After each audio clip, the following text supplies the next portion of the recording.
ইসলাম হচ্ছে একটা শিষ্টাচারপূর্ণ ধর্ম, সম্পূর্ণ full of courtesy, full of manners. ইসলামের চাইতে উত্তম শিষ্টাচার আর কোনো ধর্ম দিতে পারে না। এই জন্য আজকে আমরা জানব যে আধুনিক ডিভাইস আমরা কিভাবে ব্যবহার করব। তার মধ্যে সবচেয়ে বেশি যে ডিভাইসটি আমরা ব্যবহার করি সেটা হলো মোবাইল। এই মোবাইল আমরা কিভাবে ব্যবহার করব, ইসলাম এ ব্যাপারে কি বলে। নতুন আবিষ্কৃত জিনিসপত্রের ব্যাপারে ইসলামের নির্দেশনা 3 রকম। কয় রকম? 3 রকম। এই ভূমিকাটা ভালো করে বুঝবেন, তাহলেই আপনি ক্লিয়ার কনসেপ্ট পাবেন ইনশাআল্লাহ। আল্লাহ তাআলা তৌফিক দেন। পবিত্র কোরআনে আল্লাহ তাআলা বলছেন, মা ফাররাতনা ফিল কিতাবি মিন শাই। এ কোরআন আমি নাজিল করেছি, মা ফাররাতনা, কোনো কিছুই আমি এখানে বাদ রাখি নাই, যা আছে সব আমি এখানে দিয়েছি। ওয়ানাজ্জালনা আলাইকাল কিতাবা তিবিয়ানাল লিকুল্লি শাই। হাবিব, আমি আপনার উপর কোরআন নাজিল করলাম, প্রত্যেকটা বিষয় আমি আপনাকে খুলে খুলে বর্ণনা করে দিলাম। সুবহানাল্লাহ। এ কারণে কোরআন এটা হচ্ছে মূল কিতাব, আর এটার ব্যাখ্যা হলো রাসূল করিম সাল্লাল্লাহু আলাইহি সাল্লামের পবিত্র মুখ নিঃসৃত হাদিস মালা। হাদিসের যেই গ্রন্থগুলো সেগুলো হচ্ছে কোরআনের ব্যাখ্যা। তাফসিরে তাবারি, ইমাম ইবনু জারির আত-তাবারি রাহিমাহুল্লাহ, তিনি তাফসির লিখেছেন, বিশাল বড় তাফসির, পুরোটাই উনি শুধু হাদিস আর হাদিস, হাদিস আর হাদিস এনেছেন। সুবহানাল্লাহ বিহামদি। এই কারণে কেউ যদি হাদিস ভিত্তিক তাফসির পড়তে চান, তাফসির ও তাবারি পড়তে পারেন। তাফসির ইবনে কাসির সংক্ষেপে, এটাও হাদিস ভিত্তিক তাফসির, খুব ভালো। আপনারা এই 2টা তাফসির পড়লে মোটামুটি প্রত্যেকটা আয়াতের পাশে কি কি হাদিস আসতে পারে, এটার সাথে কি কি হাদিস দিয়ে ব্যাখ্যা হতে পারে, এই 2টা তাফসিরে আপনারা এটা বুঝতে পারবেন। আর যদি আয়াত দিয়ে আয়াতের তাফসির পড়তে চান, কোরআনের একটি আয়াত আরেকটা আয়াত দ্বারা ব্যাখ্যা করা হয়, এইরকম তাফসির হচ্ছে আদওয়াউল বায়ান ফি ইদাহিল কোরআন বিল কোরআন। ইমাম শানকিতি রাহিমাহুল্লাহ এই তাফসিরটি লিখেছেন। প্রত্যেকটা আয়াতকে তিনি আরেকটা আয়াত দিয়ে ব্যাখ্যা করেছেন। সুবহানাল্লাহ। কোরআনের তাফসির কতভাবে ওলামায়ে কেরাম করেছেন। কেউ কোরআন দিয়ে তাফসির করেছেন, কেউ হাদিস এনে তাফসির করেছেন, কেউ সাহাবায়ে কেরামের আকওয়ালুস সাহাবা ওয়া তাবিঈন, তাবিঈদের সাহাবীদের কথা এনে তাফসির করেছেন, কেউ ইতিহাস দিয়ে তাফসির করেছেন, কেউ আবার ফালসাফা দর্শন শাস্ত্র দিয়ে, বালাগাত, মান্তিক, যুক্তিবিদ্যা, তর্কশাস্ত্র, নাহু, সরফ সহ ব্যাকরণিক যত সাইড রয়েছে এই সকল সাইড একত্রিত করেও তাফসির করেছেন। এই সব সাইড একত্রিত করে একটা তাফসির হচ্ছে তাফসিরুল কবির, তাফসির মাফাতিহুল গায়েব, যেটাকে তাফসিরে রাজি বলা হয়। ইমাম ফখরুদ্দিন রাজি লিখেছেন, এটা খুবই চমৎকার। তো যাই হোক, আল্লাহ পাক রব্বুল আলামিন বলছেন, মা ফাররাতনা ফিল কিতাবি মিন শাই। আমি এই কোরআনে কোনো কিছু বাদ রাখিনি, প্রত্যক্ষ কিংবা পরোক্ষভাবে আমি বলেই দিয়েছি। এজন্যে ইসলাম নতুন কোনো ডিভাইসের ব্যাপারে, নতুন আবিষ্কৃত কোনো জিনিসের ব্যাপারে, বস্তুগত ব্যাপারে 3 ধরনের নির্দেশনা দেয়। 1 নম্বর হচ্ছে জায়েজ, 2য় নম্বর হচ্ছে সওয়াবের কারণ, 3য় নম্বর হচ্ছে হারাম। বলেন তো কি বললাম? জায়েজ, সওয়াব, হারাম। জায়েজ, সওয়াব, হারাম, এই 3টার বাইরে নাই। এবার আসি মোবাইল ব্যবহারের ব্যাপারে ইসলাম কি বলে। মোবাইল ব্যবহারের ব্যাপারেও ইসলাম এটাই বলে। 3 ধরনের ফতোয়া আছে। ব্যক্তি ভেদে ফতোয়াগুলো ভিন্ন রকম হবে। আপনি কিভাবে মোবাইলটাকে ইউজ করছেন সেটার উপর নির্ভর করবে এটা কি জায়েজ নাকি সওয়াব নাকি হারাম। এটা পার্সন টু পার্সন ভেরি করবে। তো কেউ যদি মোবাইলটাকে শুধুমাত্র যোগাযোগের মাধ্যম হিসেবে ব্যবহার করে, লেনদেনের মাধ্যম হিসেবে ব্যবহার করে, আত্মীয় স্বজনের খোঁজখবর নেওয়া, মানুষের সাথে কন্ট্যাক্ট করা, আপনি ব্যবসা করছেন, আপনার ব্যবসায়িক ডিলিংসের জন্য আপনার মোবাইল প্রয়োজন, আপনি যেখানে জব করেন সেখানে আপনার মোবাইল দরকার, যদি আপনি দুনিয়াবি প্রয়োজনে মোবাইল ব্যবহার করেন তাহলে সেটা জায়েজ। সেটা কি? জায়েজ। আর যদি এমন হয়, এখন তো স্মার্টফোনগুলোতে আপনি চাইলে পুরো কোরআন রাখতে পারেন, কোরআন তেলাওয়াত করতে পারেন, অনুবাদ করতে পারেন, কোরআনের তাফসিরও আপনি পড়তে পারেন, আরও অনেক নানান সফটওয়্যার। আমরা তো অনেক সফটওয়্যার ইউজ করি, বিশেষ করে আমি এখন মোবাইলে অনেক টাইম পড়া হয়। মোবাইলে এত কিছু সফটওয়্যার আছে, বাংলায় অল্প আছে, অ্যারাবিকে অনেক গুরুত্বপূর্ণ সফটওয়্যার আছে যেখানে আপনি 1 ক্লিক করলে সব এসে পড়বে এখানে। তো এটার জন্য আপনি আরবি ভাষা শিখতে হবে, নাই তো আবার এই অ্যাপস ইউজ করতে পারবেন না। তো যাই হোক, যারা আরবে আছে তারা তো এটা ইউজ করতে পারে, যারা আরবি বুঝে, যারা আরবি জানে তারা তো এটা পারে। তো এটা আপনি অ্যান্ড্রয়েড মোবাইল দিয়ে করতে পারবেন। যদি আপনার উদ্দেশ্য হয় যে আমি মোবাইলটা ইউজ করতেছি আমার আত্মীয় স্বজনের সম্পর্ক রক্ষা করা, আত্মীয়দের খোঁজ খবর নেওয়া, এটা একটা ফরজ ইবাদত, তা আমি মোবাইলের মাধ্যমে আমি প্রতি সপ্তাহে কিংবা মাসে একবার আত্মীয়দের খোঁজ খবর নিব, আমি মোবাইলের মাধ্যমে আমি পড়াশোনা করব, প্রত্যেক দিন আমি 2-3টা আয়াত পড়ি সব সময়, এর বাইরে অন্য কিছু করি না, তাইলে মোবাইলটা আপনার সওয়াবেরও কারণ হতে পারে। আপনি যতক্ষণ মোবাইলে ইলম চর্চা করছেন, যতক্ষণ আপনি কিছু শিখছেন, মোবাইলে আপনি নামাজের সময়সূচি দেখেন, অনেকে আসে না মোবাইলে, এই যে মুসলিম বাংলা একটা সফটওয়্যার আছে, নাম কি? মুসলিম বাংলা। এই সফটওয়্যারে আপনার আজকে কয় তারিখ, নামাজের টাইম কতক্ষণ আছে, কখন তাহাজ্জুদের সময় শেষ, সাহারির সময় শেষ কখন, ইফতারের সময়সূচি সহ আপডেট। আপনি যেখানে যাবেন গুগল যে লোকেশন, এই লোকেশন অনুযায়ী আপনি এখানে সেট করে রাখবেন, ওখানে আপনার সময়, নামাজের সময় কত এটা দেখাচ্ছে। তো মুরব্বীদের জন্য, বিশেষ করে যারা আমরা বেশি রাস্তাঘাটে থাকি, আমরা কখন আবার ক্যালেন্ডার নিয়ে ক্যালেন্ডারে দেখব? তো মোবাইলে থাকার কারণে এটা কিন্তু সহজ। তো যদি এমন হয় যে আপনি মোবাইল চালানোর উদ্দেশ্যই এটা, আপনি একটু পড়াশোনা করেন, আপনি নামাজের সব সময় আপনি একটু নামাজ পড়েন বা কিছু শিখেন, মোবাইলে অনেক দোয়া আছে এই সফটওয়্যারগুলোতে, আপনি দোয়াগুলো পড়েন সব সময়, আবার এখানে তাসবিহও আছে, আপনি ক্লিক করে করে পড়তে পারবেন।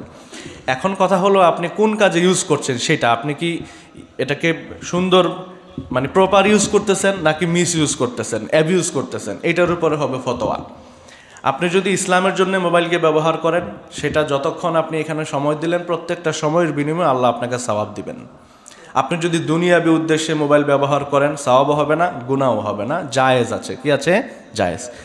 আর যদি মোবাইলটা আপনি কিনেন, হাই রেজলিউশনের মোবাইল কিনছেন, র্যাম রোম অনেক বেশি, প্রসেসর অনেক বেশি, এটার উদ্দেশ্য হচ্ছে আপনি গেমস খেলবেন, টাইম পাস করবেন, এটার উদ্দেশ্য হচ্ছে আপনি ফ্যাশন মানুষের কাছে শো অফ করবেন, আপনার উদ্দেশ্য যদি থাকে যে আমি কোনো এক মেয়ে লোককে আমার পেছনে ঘোরাতে চাই, আমি একটা দাপট দেখাতে চাই, আমার অনেক টাকা, এটা আমি বুঝাইতে চাই, মানে আমার একটা স্ট্যাটাস বজায় থাকবে, এই ভালো স্মার্টফোন কেনার মাধ্যমে আমি এটা ভাবসাব নিব, গান বাদ্য শুনবো, ভালো রেজলিউশনের মোবাইল হলে আমি দ্রুত আপলোড করতে পারবো, দ্রুত আবার ডাউনলোড করতে পারবো, ভালো রেজলিউশনের ভিডিও দেখতে পারবো, এটার যেই ডিসপ্লেটা, এটার রেজলিউশন অনেক ভালো থাকবে, হাই থাকবে, ক্যামেরা থাকবে অনেক ভালো, তাতে করে আমি ফটো তুলবো, এডিট করবো আর আপলোড দিব, এইরকম যদি চিন্তা থাকে, বা মুভি দেখবো, হাই রেজলিউশনের যে মুভিগুলো যেগুলো আপনার নর্মাল মোবাইলে দিলে সাপোর্ট করবে না, এগুলো যদি আপনার চিন্তা থাকে, তাহলে আবার আপনার প্রত্যেকটা টাকাই এখানে ইনভেস্ট করলেন যেটা, সেটার দ্বারা গুনাহ হবে এবং এই ইউজের মাধ্যমেও গুনাহ হবে। কথা বুঝতেছেন?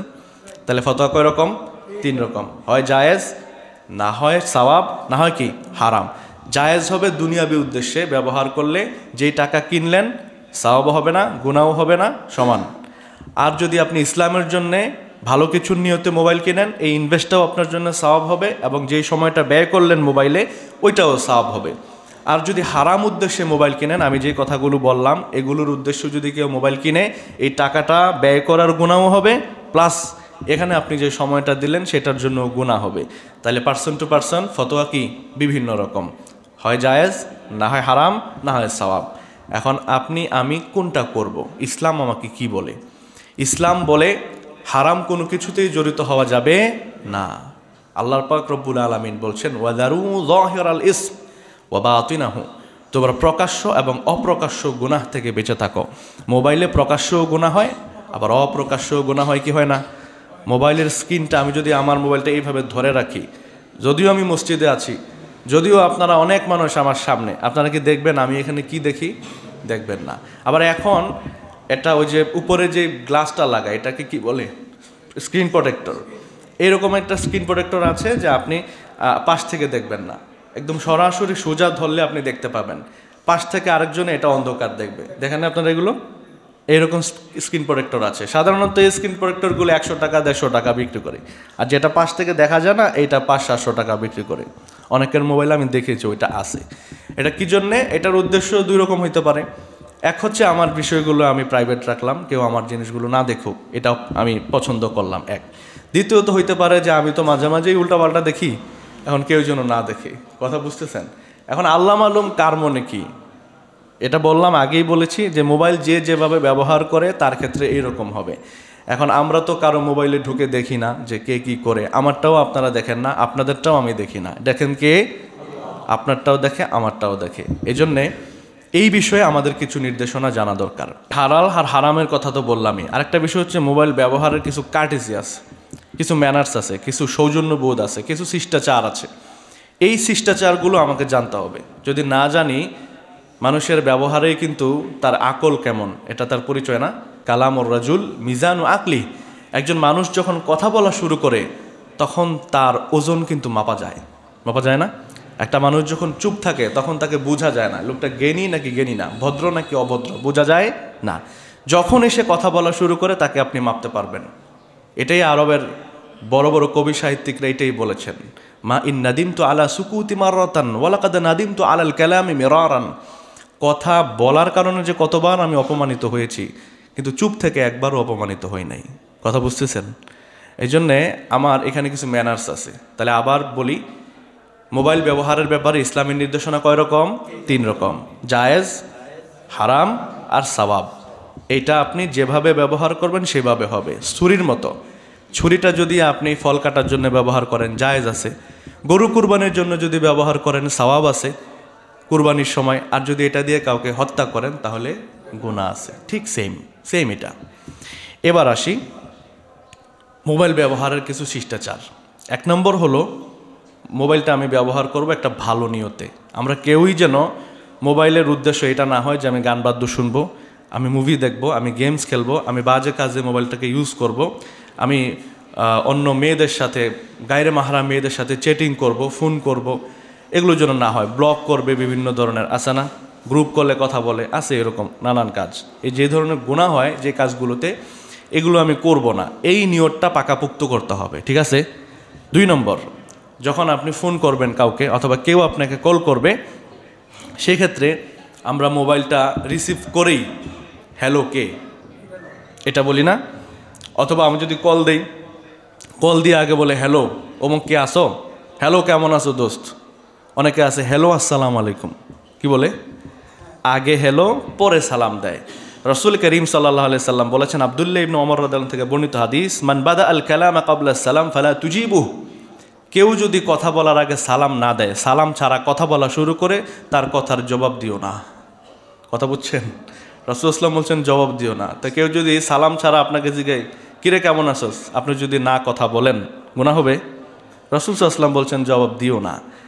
আসসালাম ক্বাবলাল কালাম, কথা বলার আগে সালাম দাও, কথা বলার আগে সালাম দাও। সেজন্যে মোবাইলে কথা বলার, মোবাইল ব্যবহারের আরেকটা কার্টিসি হলো, যখন আপনি কাউকে কল করবেন অথবা কেউ আপনাকে কল করবে, শুরুটাই হবে সালাম দিয়ে। পারা যাবে ইনশাআল্লাহ? আল্লাহ তৌফিক দেন। তারপরে 3 নম্বর হলো নিজের পরিচয় পেশ করা। অনেকে আছে যে রং নাম্বারে, আপনার নাম্বার সেভ না থাকতে পারে, অন্য কাউকে কল দিচ্ছেন, সে তার সাথে আপনার আগে কোনো কথা হয়নি বা সচরাচর কথা হয় না, আপনি ফোন করলেন, ফোন করে আপনার উচিত আপনার নামটা আগে বলা। অনেক সময় এমন হয় যে ফোন করে সে কথা কন্টিনিউ করা শুরু করে, তার পরিচয়টা দেয় না। জিজ্ঞেস করলে আমি কে সেটা পরে, আগে বলেন আপনি কোথায় আছেন, এটা বলে কি না? তো আপনাকে আমি না চিনলে কেন আমি তথ্য দিব? আমার সাথে প্রায় সময় এগুলো ঘটে।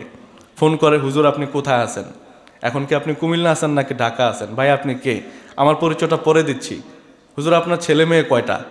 তা আমার আপনি পার্সোনাল তথ্যগুলো জানতে চাচ্ছেন, কিন্তু আপনি আপনার পরিচয়টাই দিচ্ছেন না, এটা হবে না। সেজন্যে আগে ম্যানার্স হলো, ভদ্রতা হলো, শিষ্টাচার হলো, আপনি ফোন দিয়ে আগে সালাম দিবেন, সালাম দিয়ে আপনি যার সাথেই কথা বলবেন বলবেন যে আমি অমুক, যদি আপনার সাথে তার বেশি পরিচয় না থাকে। আর যদি এমন হয় যে আপনার ছেলেকে কল দিচ্ছেন, আপনার মামাকে, চাচাকে কল দিচ্ছেন, তারা তো আপনার নাম্বার জানেই, সেই ক্ষেত্রে পরিচয় দেওয়ার প্রয়োজন নাই, সালাম দিয়ে কথা শুরু করতে পারেন। তাহলে আমরা পরিচয়টা দিব। পরিচয় না দেওয়াটা অভদ্রতা। রাসূল করিম সাল্লাল্লাহু আলাইহি সাল্লাম এটা অপছন্দ করতেন। জাবির ইবনে আব্দুল্লাহ রাদিয়াল্লাহু আনহু থেকে হাদিস আসছে, তিনি বলেন, আতাইতুন নাবিয়্যা ফি দাইনিন কানা আলা আবি। আমার বাবা রাসূল করিম সাল্লাল্লাহু আলাইহি সাল্লাম থেকে ঋণ নিয়েছিলেন। ওই ঋণ পরিশোধ করার জন্যে আমার বাবা যখন শাহাদাত বরণ করলেন, তারপরে আমি রাসূল করিম সাল্লাল্লাহু আলাইহি সাল্লামের কাছে গেলাম, গিয়ে বললাম, ইয়া রাসূলুল্লাহ, দরজায় গিয়ে আমি কোরআন আনলাম, ফাদাকাতুল বাব, দরজায় গিয়ে এভাবে টোকা দিলাম। রাসূল সাল্লাম জিজ্ঞেস করলেন, মানজা, কে এসেছে? আমি বললাম, আনা, আমি। রাসূল সাল্লাল্লাহু আলাইহি সাল্লাম এটা অপছন্দ করলেন, বলে আমি কি, আবার নাম বলতে হবে, নাম। তার মানে মোবাইল কল দিবেন যখন আপনি নাম বলবেন, যদি উনি না চিনে জিজ্ঞেস করলে কে, আমি, এ ধরনের উত্তর দেওয়া যাবে না। তো আর যদি আপনি কল দেন, অনেকে আছে যে এক পাশে কল দিয়ে জিজ্ঞেস করে যে কলটা কে রিসিভ করছে জানার জন্য, আপনি কে, এটা হয় না? আবার মাঝে মাঝে দেখি কয়েকজন মুরব্বী, আরে আপনি আমাকে কল দিয়েছেন, আমাকে জিজ্ঞেস করতেছেন যে আমি কে। মুরব্বীরা কিন্তু সহজে খেপে যায় এ ধরনের কথা বললে। আপনি কাকে কল করছেন সেটা বলেন। আপনি কাকে কল করছেন, আপনি জানেন না আপনি কাকে কল করছেন, এরকম হয়। এই জন্য যদি পরিচয়টা দেওয়া হয় তাহলে এটা আগেই সমাধান হয়ে যায়। আর আপনি যাকে কল করেছেন আপনি সেটা বলে দিবেন যে আমি অমুক, আমি অমুককে চাচ্ছি, আপনি কি সে? তখন না হলে বলবে রং নাম্বার। আর যদি সঠিক জায়গায় কল যায় তাহলে বলবে যে আমি অমুক অথবা উনি অমুক জায়গায় আছেন। ঠিক আছে ইনশাআল্লাহ। এই কার্টিসিগুলো আমরা যদি ফলো করি তাহলে আমাদের মধ্যে ভুল বোঝাবুঝি, আমাদের মধ্যে ঝগড়া, এটার পরিমাণ কমে যাবে। ঠিক আছে। 4 নাম্বার হচ্ছে অনুমতি নিয়ে কথা বলা। আমাদের মাঝে এমন অনেক ভাই আছে যে ফোন করে, ধরেন আপনি একটা মিটিংয়ে আছেন, বা আমরা তো শিক্ষকতা করি, তা আমরা ধরেন ক্লাসে আছি, ফোন দিয়ে তার লম্বা একটা ঘটনা শোনাবে। এই ঘটনা শুরু করে দেয় কলটা দিয়েই। এখন আমি কোথায় আছি, কি বাথরুমে আছি, না ক্লাসে আছি, না মসজিদে আছি, না মিটিংয়ে আছি, এটার কোনো খবর নাই। এটা প্রত্যেকের ক্ষেত্রেই হতে পারে।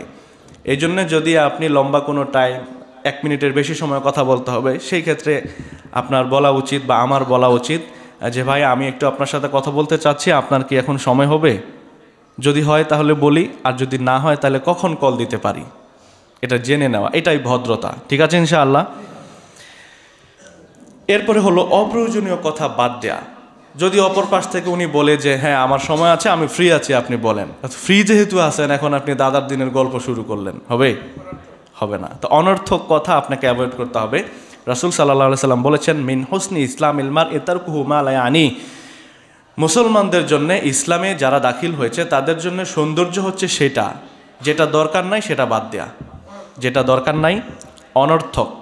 ওয়াল্লাযীনা হুম আনিল লাগবি মুরিদুন, যারা অনর্থক কথা কাজ থেকে বেঁচে থাকে, আল্লাহ তাআলা সূরা মুমিনুনে তাদের প্রশংসা করেছেন, বলেছেন ইয়ারিসুনাল ফিরদাউস আল্লাযী হুম ফিহা খালিদুন, তাদেরকে আল্লাহ তাআলা জান্নাতুল ফিরদাউসে ঢুকাবেন। সুবহানাল্লাহি ওয়া বিহামদিহি। এই জন্য অনর্থক কথা কাজ থেকে বাঁচতে হবে। বিশেষ করে অনর্থক কথা বলা বা প্রয়োজনীয় কথা বলারও দরকার নাই যখন আপনার ফোনে কারোর সাথে ঝগড়া বেঁধে যাবে।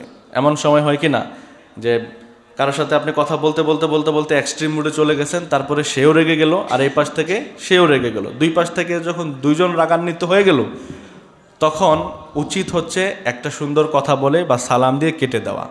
আপনি যদি কথা কন্টিনিউ করেন তাহলে এটা বাড়বে। আমি তো বরং এমন দেখেছি যে কথা বলতে বলতে রাগান্বিত হতে হতে মোবাইলটা অফ হয়ে গেছে, তারপরে চার্জে বসে আবার কল দিছে, অথবা ব্যালেন্স শেষ হয়ে গেছে, ব্যালেন্স তাড়াতাড়ি করে রিচার্জ করে এরপরে আবার ঝগড়া শুরু। দেখেন নাই মনে আপনার এরকম?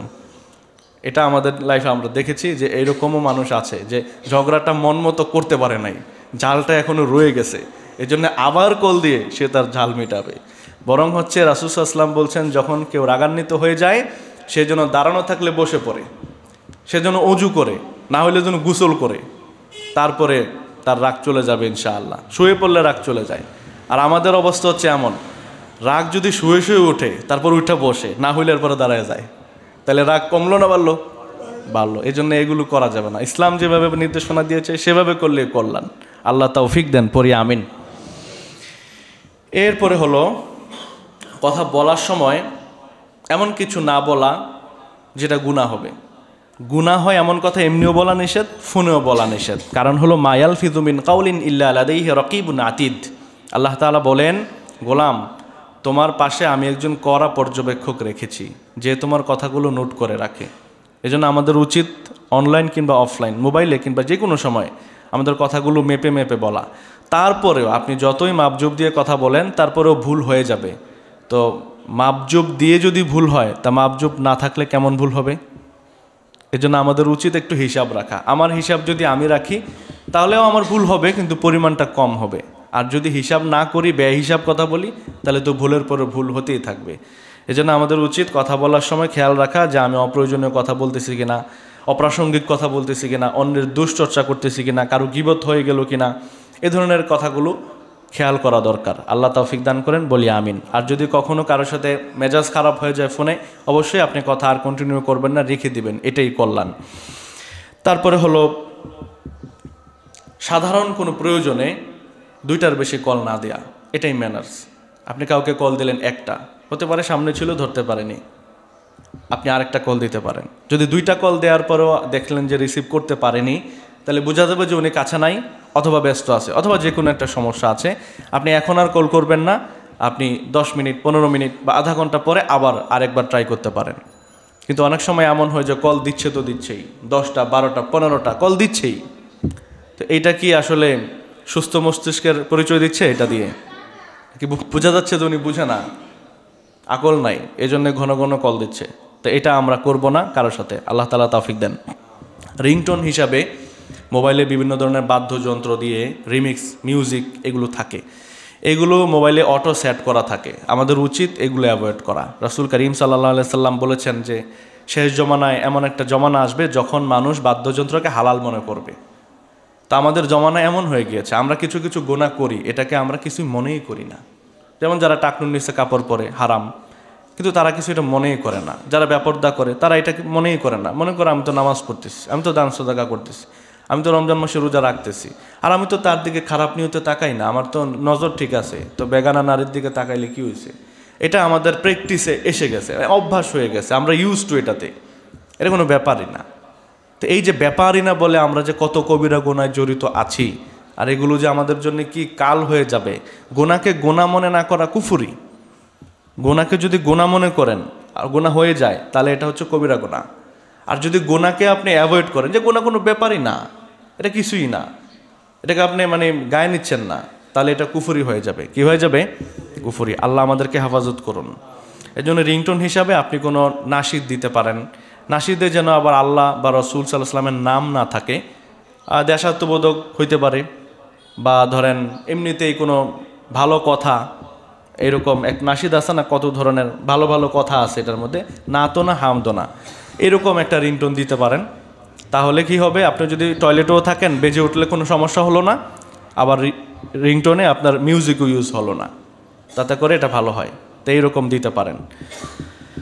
এরপরে হলো এই ব্যাপারে হাদিস আছে, বিভিন্ন রকম আয়াত আছে, যেমন সূরা লুকমানে আয়াত আছে, ওমিনান নাসি মান ইয়াশতারি লাহওয়াল হাদিস লিয়ুদিল্লা আন সাবিলিল্লাহ বিগাইরি ইলমিন ওয়া ইয়াত্তাখিযাহা হুজুওয়া উলাইকা হুম আযাবুম মুহিন।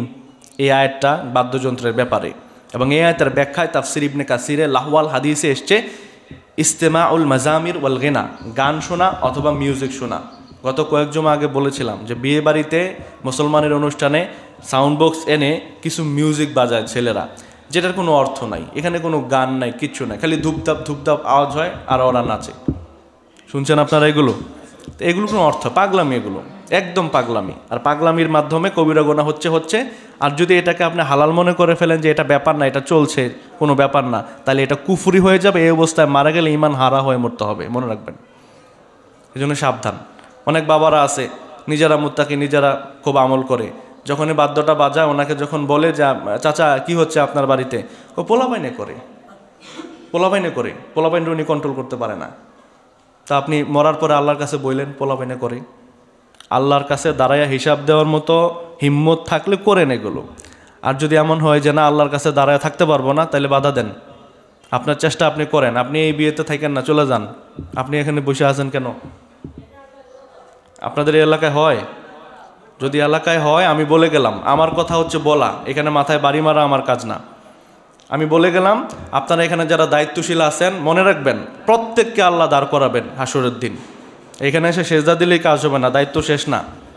আপনারা গ্রুপ হবেন, গ্রুপ হয়ে এখানে কাজ করবেন, 20 জন 15 জন 25 জন একসাথে হবেন, যে আজকে এখানে এই বাজনা হইতে দিব না, তাদের দাওয়াত বয়কট করবো, এটা করবেন। আপনার দায়িত্ব শেষ, তারপরে আল্লাহর সাহায্য শুরু। কথা বুঝতেছেন? আর আপনি হাত পা গুটায় বসে থাকবেন, সমাজ রক্ষা করার জন্য দাওয়াতে অ্যাটেন্ডও করবেন, জেনে শুনে আপনি আল্লাহর কাছে যায়েন, সেদিন দেখা করেন আল্লাহর সাথে। কথা বুঝতেছেন? মরবেন তো শিওর নাকি মরবেন না? সারা জীবন থাকবেন তো? যদি মরতে হয় তাহলে আমাকে এগুলোর প্রতিবাদ করতে হবে। আল্লাহ তৌফিক দেন, হিম্মত দেন, বলি আমিন। এই ঢিলা ডালা বুজুর্গ আল্লাহর কাছে পছন্দ না। আল্লাহর কাছে পছন্দ হচ্ছে আল মুমিনুল কবি, শক্তিশালী বুজুর্গ, যার হক কথা বলার সাহস আছে। কথা বুঝছেন?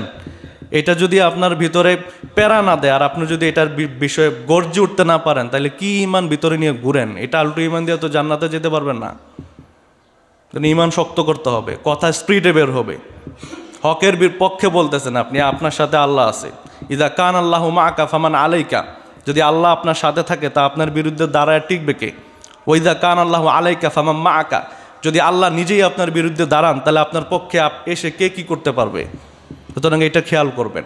আব্দুল্লাহ ইবনে আব্বাস রাদিয়াল্লাহু আনহু রাসূল সাল্লাল্লাহু আলাইহি ওয়াসাল্লাম বলছেন, ইয়া গোলাম ওয়াল্লিমুকা কালিমাতিন, তোমাকে আমি কিছু কালেমা শিখিয়ে দেই, যদি তুমি এগুলো ভিতরে ধারণ করতে পারো, ভিতরে ফিল করতে পারো, তাজিদহু তুজাহাক, তুমি তোমার রবকে তোমার সামনে দেখতে পাবে। এর মধ্যে একটা হচ্ছে ইজা সাআলতা ফাসআলিল্লাহ ওয়া ইজা ইসতাআনতা ফাসতাঈন বিল্লাহ, যদি কিছু চাও তাহলে আল্লাহর কাছে চাবে, যদি সাহায্যের প্রয়োজন হয় তাহলে আল্লাহর কাছে সাহায্য চাবে। তবে মনে রাখবে, দুনিয়ার সব মানুষ যদি একত্রিত হয়ে তোমার কোনো কল্যাণ সাধন করতে আসে, এই বিল যদি আল্লাহর সংসদে পাশ না হয় কেউই কিছু করতে পারবে না। দুনিয়ার সব যদি একত্রিত হয়ে তোমার কোনো ক্ষতি সাধন করতে আসে আর এটা যদি আল্লাহর মঞ্জুরিতে না আসে কিচ্ছু করতে পারবে না। এই বিশ্বাস ভিতরে লালন করা, হৃদয়ঙ্গম করা, এই অনুযায়ী কাজ করা, আল্লাহর উপর পূর্ণ ভরসা রাখার নাম হচ্ছে ঈমান। এখানে যদি গড়বড় থাকে তাহলে বুঝবেন আপনার ঈমানের সমস্যা আছে। এ কারণে আমি এই এলাকার যারা একটু যাদেরকে মানুষ মানে, মান্যগণ্য মানুষ, আপনাদেরকে বললাম এই এলাকায় যেন কোনো গান বাদ্য বিয়েতে কিংবা মুসলমানিতে না বাজে। যদি বাজে তাহলে আমি এখন এই যে মাইকে বললাম, আল্লাহর সামনে রেকর্ড হচ্ছে, আপনাদেরকে সেদিন দেখা করতে হবে, আমি সহ থাকবো ইনশাআল্লাহ। আমি বলবো যে আল্লাহ আমি বলছি, আর এই লোকেরা কী করছে তাদেরকে জিজ্ঞেস করেন। এটা মনে রাখবেন, এই রেকর্ড শুধু এই ক্যামেরায় না, ওখানেও হয়েছে আল্লাহর কাছে। এই জন্য আমি আমার এলাকায় এগুলো করি। ফাও ফাও এখানে এসে বয়ান দেয় না, কিন্তু বাসায় খোঁজ নিয়েন। আমার এলাকায় এগুলো হইলে আমি যদি বাড়িতে থাকি সাথে সাথে চলে যাই এবং গ্রুপ নিয়ে যাই, পারলে থামাই, না পারলে আল্লাহর কাছে দোয়া করে চলে আসি যে আসছিলাম আল্লাহ দেখছো তো, বাস শেষ। লাস্তা আলাইহিম বিমুসাইতির, আল্লাহ কি বলছে? লাস্তা আলাইহিম বিমুসাইতির। রাসূল আপনাকে মাথায় বাড়ি মেরে বলতে বলি নাই, আপনার কাজ হচ্ছে আপনি পৌঁছাই দিবেন।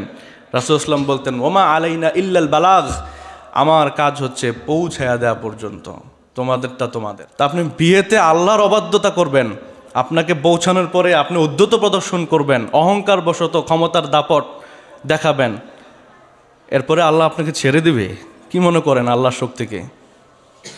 এই জন্য এই গজব টেনে আনবেন না, আপনারা এগুলোতে বাধা দিবেন। আল্লাহ তৌফিক দেন, বলি আমিন। নামাজের সময় মোবাইল সাইলেন্ট রাখা এবং নামাজের পরে আবার সাইলেন্ট খোলা। অনেকে আছে নামাজের সময় সাইলেন্ট করতে ভুলে যায়, আবার অনেকে আছে সাইলেন্ট খুলতে ভুলে যায়, এরপরে কলের পর কল আসে, মনে থাকে না। এই দুইটা যেন আমরা খেয়াল করি। 10 নম্বর, কথা খুব জোরে না বলা, আস্তে কথা বলা। অনেক সময় দেখা যায় যে পাবলিক প্লেসে গলা ফাটায় চিৎকার করতে থাকে, হ্যালো কথা শুনো না, আমি তো বলতেছি, এরকম আছে না? নাই, আছে কিন্তু। তো এই জন্যে আমরা কথা খুব পোলাইটলি বলবো, আস্তে আস্তে বলবো। আপনি আস্তে কথা বলেন আর জোরে কথা বলেন, ওইটা কিন্তু ওইভাবেই যাবে। দেখবেন যারা রিলেশন করে, হারাম রিলেশন থাকে, আমাদের আশপাশেও ছিল, তো ওরা দেখি যে কম্বল মুড়ি দিয়ে কাঁথা গায়ে দিয়ে আস্তে আস্তে করে কথা বলে, এই কথা আবার সেও শুনে, আবার তারটাও সে শুনে, কিন্তু আমরা কিছুই বুঝি না যে কি কথা বলে। তাহলে এগুলো কিভাবে শুনে? তার মানে হচ্ছে কথা শোনা যায়, আস্তে বললেও শোনা যায়, কিন্তু আমরা তো একেবারে গলা ফাটাইয়া বলি। তো গলা ফাটাই বলাটা অভদ্রতা। সূরা লোকমানে 19 নম্বর আয়াতে আল্লাহ তাআলা বলেন ওয়াকসিদ ফি মাশিকা ওয়াগদুদ মিন সাউতিকা ইন্না আনকারাল আসওয়াতি লা সাউতুল হামির, তুমি তোমার কণ্ঠকে নিচু করো, তুমি যখন চলবা তুমি মধ্যম পন্থা অবলম্বন করো, নিশ্চয়ই কর্কশ আওয়াজ, উঁচু আওয়াজ, এটা হচ্ছে গাধার আওয়াজ। কার আওয়াজ? আল্লাহ তাকে গাধার সাথে তুলনা দিলেন, যারা ক্যাচ ক্যাচ করে। এজন্য আমরা আস্তে আস্তে পোলাইটলি কথা বলবো, আল্লাহ তৌফিক দেন। এরপরে হলো গায়রে মাহরাম মহিলার সাথে যদি কথা বলা হয়, বা গায়রে মাহরাম মহিলা যদি গায়রে মাহরাম পুরুষের সাথে কথা বলে, তাইলে আর্টিফিশিয়াল ভয়েস করা যাবে না, ভয়েসকে আর্টিফিশিয়ালি পেশ করা যাবে না। যেটা স্বাভাবিক ভয়েস আপনি ওভাবে কথা বলবেন, একটু স্টাইল করে, শব্দ একটু ইংরেজি লাগিয়ে, আর একটু মানে বেশি ভদ্র সাজতে গিয়ে পরে যেন তার ভিতরে আবার কোনো স্বপ্ন বুনে না দেন। কথা বুঝতেছেন আপনারা? এরকম আছে। এই জন্য আল্লাহ তাআলা বলছেন ফালা তাখদুআনা বিল কওল ফায়াতমা আল্লাযী ফি কলবিহি মারাদুন ওয়া কুলনা কওলাম মা'রুফা।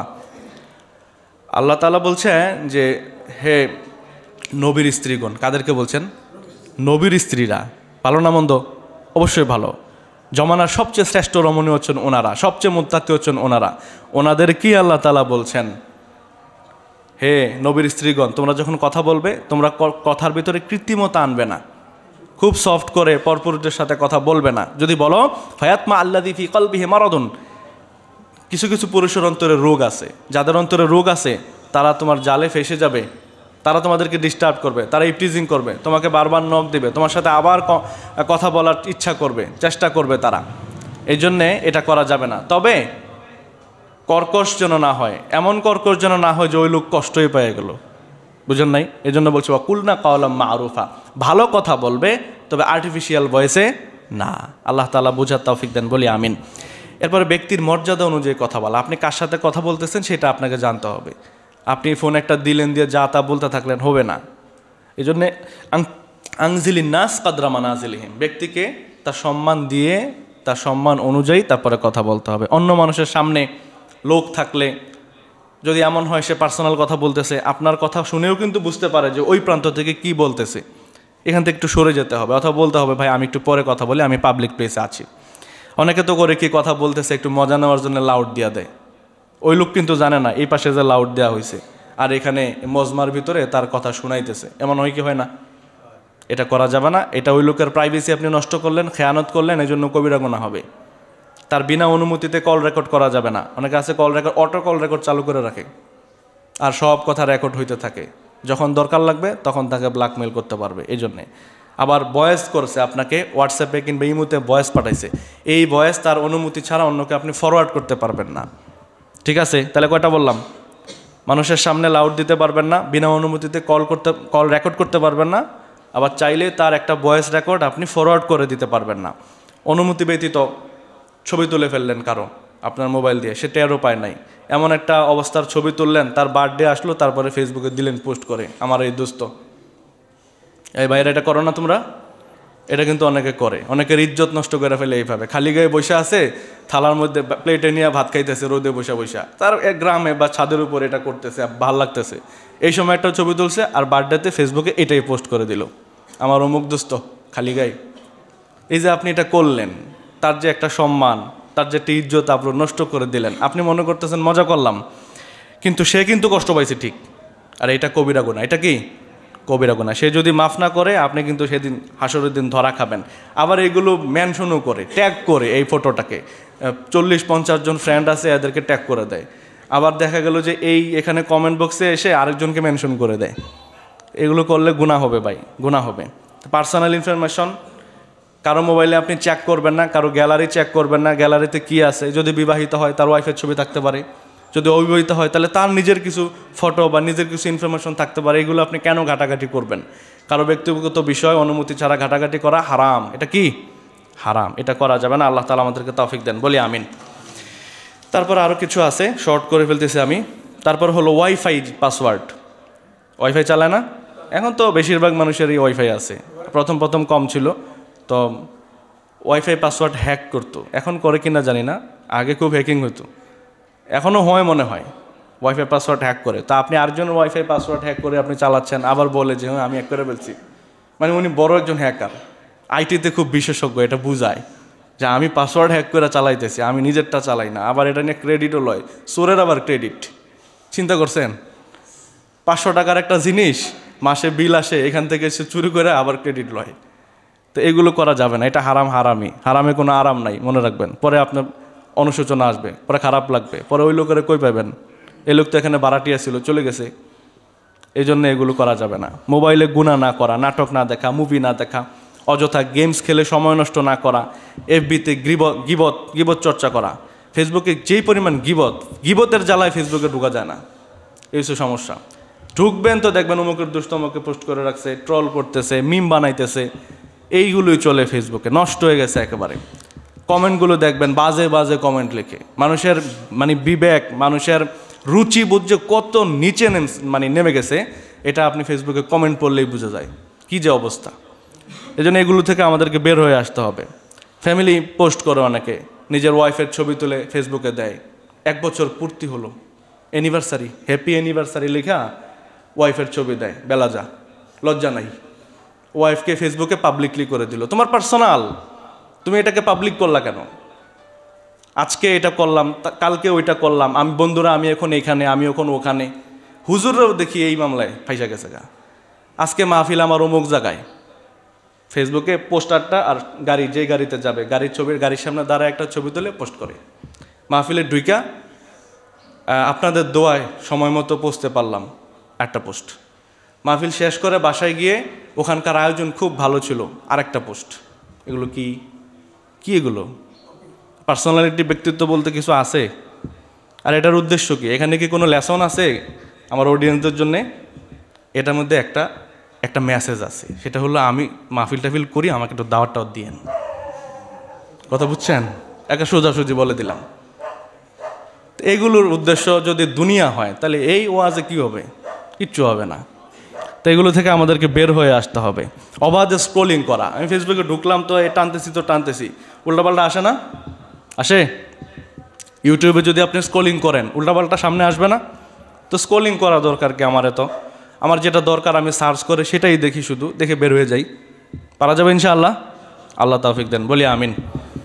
ফেসবুকে আবার একটু সবক বুঝতে কঠিন হয়। আপনি যদি 2-1 সপ্তাহ ফেসবুকে না থাকেন, হঠাৎ একদিন ঢুকেন, দেখবেন যে কিছুই পরিচিত না, সব অপরিচিত। আপনি ক্লাস বুঝবেন না। 4-5 দিন ক্লাসে না গেলে পরের ক্লাস যেমন বোঝা যায় না, এই ফেসবুকে 1 সপ্তাহ পরে গেলে সবক বুঝতে কঠিন। কী রে, এটা কোন জায়গা থেকে কি বলতেছে আমি তো বুঝতেছি না। কমেন্ট পড়ে তারপরে সবক আদায় করতে হয়। তো এই সবক নিতে গিয়ে আপনি গীবত শুনবেন, আপনি গীবত করবেন, গীবত শেয়ার করবেন, শুনলেন, চর্চা করলেন, দরকার নাই ভাই। এখানে লাভ বেশি না, লসই বেশি। লাভ যদি হয় 5% আর লস হচ্ছে 95%। কথা বুঝছেন? আল্লাহ তাওফিক দেন, আল্লাহ আমাদেরকে বাঁচান, আমিন। বাচ্চাদের থেকে মোবাইলকে দূরে রাখতে হবে। অনেকে আছে বাচ্চাদের হাতে মোবাইল দিয়ে রাখে। হাজব্যান্ড একটা মোবাইল নিয়ে মোবাইল টিপতেছে, ওয়াইফ আর একটা মোবাইল নিয়ে মোবাইল টিপতেছে, শুয়ে শুয়ে দুজনে দুই দিকে ফিরে মোবাইল টিপে, বাচ্চাও মোবাইল টিপে। আসে না এরকম? খাবার খাইতেছে, ছেলে খাবার খাইতেছে, মা খাবার খাইতেছে, সেও মোবাইল টিপে, সবাই শুধু মোবাইল এডিকশন। মানে মোবাইলে এমনি আসক্ত, যেখানে যায় সেখানে মোবাইল ছাড়া চলেই না। কেউ তো বাথরুমেও মোবাইল নিয়ে যায়, ওখানে টাইম পাস করে লাভ নাই, মোবাইলটা টিপি, একটা পোস্ট দেয়, একটু শেয়ার করে, কত কিছু ভাই। মোবাইলটা একেবারে শেষ করে দিল, একেবারে আমার পার্সোনাল লাইফটারে পাবলিক বানায় ছেড়ে দিল। আর আমার যেই সোশ্যাল যে ম্যানার্স আছে, একটা সামাজিকতা যা আছে মানুষের মধ্যে, এটাও নষ্ট করে দিল। একজনের বাসায় আপনি দাওয়াতে গেলেন, তার সাথে একটু কথা হবে, কুশল বিনিময় হবে, অনেকদিন পরে দেখা হইলো, একটু গল্প গুজব, কিছুই হয় না। ওই সব প্রত্যেকে তার মোবাইল নিয়ে ব্যস্ত, পায়ের পর পা তুলা, সবাই মোবাইলে ব্যস্ত। একটু পরপর হা হা করে একটা হাসি দিবে, কী জন্য হাসি দিয়েছে আপনি বুঝবেন না। কি লাইফ আমরা লিড করতেছি! এর ভার্চুয়াল জগতে চলে গেছি আমরা, প্র্যাকটিক্যাল লাইফ থেকে ভার্চুয়াল লাইফে ঢুকে গেছি। এইভাবে হবে না আসলে। এটা করতে করতে কখন আজান দিল, কখন নামাজ হইতেছে, কখন জামাত হইতেছে, খবর নাই। আল্লাহ তাআলা আমাদেরকে বাঁচার তৌফিক দেন। বাচ্চাদেরকে শুরু থেকে মোবাইল থেকে সরাইতে হবে। আপনি বলবেন যে বাবা মোবাইল ধরে না, মা মোবাইল ধরে না, ও ধরবে। ও আপনাকে দেখে দেখে শিখে, আপনার ওয়াজ শুনতে সে বড় হয় নাই, জন্মায় নাই। বাচ্চারা আপনাকে দেখবে যা, করবে তা। আপনি নামাজ পড়তে দেখলে সেও এসে নামাজ পড়বে, আপনাকে কোরআন পড়তে দেখলে সেও সকালবেলা দেখবেন একটা কিছু খুঁজে পড়ার জন্যে। আর আপনাকে মোবাইল টিপতে দেখলে সেও এটা চিনে, ওইটাতে আসক্ত হয়ে যাবে, তারপর শেষ, আপনি আর ফিরাইতে পারবেন না। 4-5 জন একসাথে থাকলে, ধরেন আমরা 4-5 জন একসাথে আসি, আর আমি মোবাইলটা নিয়ে এই 10 মিনিট ধরে কথা বলতেছি, বাকিদের কাছে কেমন লাগতেছে? এই জন্যে এইগুলো খেয়াল রাখা, যে আমি যখনই কয়েকজন একসাথে থাকবো তখন মোবাইলটা ইউজ না করা। অনেক দেখি ভালো ভালো মানুষ, শিক্ষিত মানুষ, একটা মিটিংয়ে গেল, ওইদিকে মিটিং চলতেছে, একজনে বক্তব্য দিতেছে, আরেকজনে মোবাইল টিপতেছে। এগুলো কি ভদ্রতা না অভদ্রতা? তা আপনি মোবাইল টিপলে বের হয়ে যান, বের হয়ে গিয়ে টিপেন। এখানে বসে বসে পরিবেশ নষ্ট করবে, এরকম অনেক মানুষ আছে। কারোর সাথে কথা শেষ না হতে অনেকে ফোন কেটে দেয়। আপনি একটা কথা বলছেন, অপর পাশে সে একটা কথা বলবে, আপনার কথা শেষ, হ্যাঁ ঠিক আছে রাখিও বলে না, হুট করে কেটে দেয়। এমন অনেক মানুষ আছে, বিশেষ করে যাদের ভাব বেশি, দাম বেশি, তারা এটা করে। ছোটদের সাথে টুস করে কেটে দেয়। এগুলো ম্যানার্সলেস, শিষ্টাচার বহির্ভূত কাজ। তারপরে হলো আপনার মিথ্যা বলা। মোবাইলে সবচেয়ে বেশি যেটা করা হয় সেটা হলো মিথ্যা বলা হয়। দেখবে না, জানবে না, কোথায় আসো? আছে কান্দির পার। ধরেন মডার্নে আসা লাগবো আর কি, তাড়াতাড়ি কই আসোস? কামি ব্রিজের কাছে। আছে কই? কান্দির পার। আছে তো চকবাজার। এরকম মিথ্যা বলে। তা আল্লাহ তাআলা আমাদেরকে এগুলো থেকে বেঁচে থাকার তৌফিক দান করেন। ইসলামী নির্দেশনা অনুযায়ী, ইসলাম যেভাবে বলে সেভাবে আমাদের জাগতিক যত কাজ আছে, যত ডিভাইস আছে, সেগুলো পরিচালনা করার তৌফিক দান করুক, বলি আমিন। আমি আমার কথা সামারি বলি। শুরুতে বলেছিলাম যে মোবাইল ব্যবহারের হুকুম, প্রত্যেকটা ডিভাইস, প্রত্যেকটা দুনিয়াবি ক্ষেত্রেই ইসলামের 3 ধরনের হুকুম থাকে। একটা হলো জায়েজ, আপনি যদি দুনিয়াবি উদ্দেশ্যে ব্যবহার করেন জায়েজ আছে। যদি আখিরাতি উদ্দেশ্যে সওয়াবের কাজগুলো করেন তাহলে সওয়াব আছে, আর যদি গুনাহ করেন তাহলে হারাম, ঠিক শেষ। আর এখানে আমি প্রায় 20 থেকে 35টি ভিতরে ছোট ছোট করে 35টি ম্যানার্সের কথা আপনাদেরকে বলেছি। তো পার্সোনালিটি ধরে রাখতে, ব্যক্তিত্ব ধরে রাখতে আমরা যদি এই ম্যানার্সগুলো ফলো করি, তাহলে আশা করি আমরা আল্লাহর কাছেও দামি হব এবং মানুষের কাছেও সম্মানিত হব। আল্লাহ তাআলা আমাদেরকে তৌফিক দান করেন। বলি আমিন। ওয়া আখিরু দাওয়ানা আনিল হামদুলিল্লাহি রাব্বিল আলামিন।